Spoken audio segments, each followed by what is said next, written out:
London, Dubai, কাটাৰলৈ তেজপুৰৰ লিচু। তেজপুৰৰ লিচুৰ সোৱাদে সুকীয়া।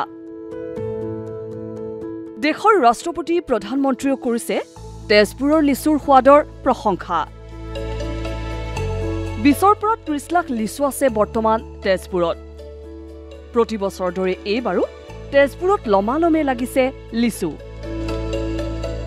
অগ্নিগড় কৃষক উৎপাদক গোটৰ অধীনত বৰ্তমান 152 গৰাকী কৃষকে লিচুৰ খেতি কৰিছে। আমি খুবেই গৰ্বিত যে তেজপুৰৰ 5টা লিচুৰ ভেৰাইটি GI টেগ পোৱা লিচু আছে আৰু এই লিচু আমি ইতিমধ্যে 2022 চনৰ 11 জুনত আমাৰ মাননীয় অসমৰ মুখ্যমন্ত্ৰী হেমন্ত বিশ্ব শৰ্মা ডাঙৰীয়াৰ নেতৃত্বত আৰু আমাৰ জিলা প্ৰশাসনৰ সহযোগত আমি প্ৰথমবাৰলৈ অসমৰ পৰা লণ্ডনলৈ লিচু ৰপ্তানি কৰিছিলোঁ। এতিয়া বৰ্তমান আমাৰ এপিচিখনত 152 জন খেতিয়ক বৰ্তমান জড়িত হৈ আছে আৰু বহু মানুহ এতিয়া আমাৰ লগত জড়িত হোৱাৰ কাৰণে তেওঁলোকে আগ্ৰহ প্ৰকাশ কৰিছে। 1922 চনত তেজপুৰ পৌৰসভাৰ তদানীন্তন পৌৰপতি ৰায় বাহাদুৰ পদ্মনাথ গোহাঁই বৰুৱাই তেজপুৰৰ পল্টন পুখুৰীৰ পাৰত ৰোপণ কৰা লিচু আজিও জাতিষ্কাৰ হৈ আছে।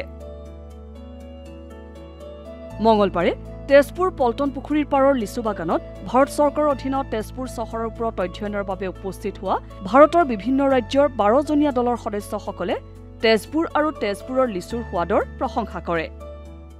This is my first time in Northeast India and here trying lychee for the first time and it's really delicious fruit.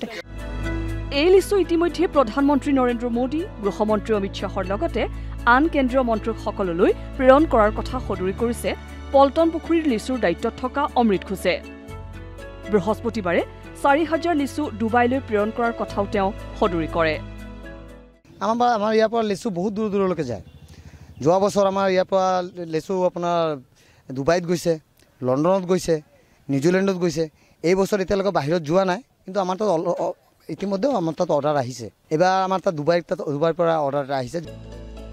আনহাতে শোণিতপুৰ জিলা কৃষি বিষয়া নৰেন শৰ্মাই জনোৱা মতে 115 কোটি টকা পৰ্যন্ত কৃষকে আয় কৰিবলৈ সক্ষম হৈছে লিচু খেতি কৰি। মাৰ্কেটেবল সাৰপ্লাছ যিটো তেওঁলোকে অলপ কনজামশ্যন খুব কমেই কৰে, কনজামশ্যন যিটো বেচিব পাৰিছিলে তাত ধৰক 115 কোটিমান টকা তেওঁলোকে লাভ কৰিবলৈ সক্ষম হৈছে।